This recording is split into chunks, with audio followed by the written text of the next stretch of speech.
উনি বললেন যে এটা তো খুবই টক।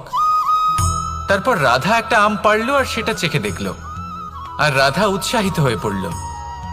আমি রাধাকে জিজ্ঞেস করলাম, কি হয়েছে, তুমি এত উৎসাহিত কেন? তখন রাধা বলল যে এবার এত বেশি টক আম হয়েছে যে এগুলো দিয়ে আমরা আচার বানাবো। তাহলে দাদা ওখান থেকে বেরিয়ে গেলেন নিরাশ হয়ে এবং খালি হাতে। রাধাও ওখান থেকে বেরিয়ে গেল কিন্তু উৎসাহিত হয়ে, আর অনেকগুলো কাঁচা আম সাথে নিয়ে। এর থেকে আমরা কি শিক্ষা পেতে পারি? যে প্রত্যেকটা স্থানে এমন কিছু রয়েছে যেখান থেকে আমরা কিছু একটা শিক্ষা লাভ করতে পারি, যা আমাদেরকে বিকাশের পথে নিয়ে যেতে পারে। এই শিক্ষা প্রত্যেক স্থানে আছে। সবকিছু আমাদের দৃষ্টিভঙ্গির উপর নির্ভর করছে। যখনই আমাদের জীবনে আমাদের সম্পর্কে কোনো সমস্যা, কোনো বিপদ আসে, তখন বেশিরভাগ মানুষ সেই বিষয় নিয়ে দুঃখী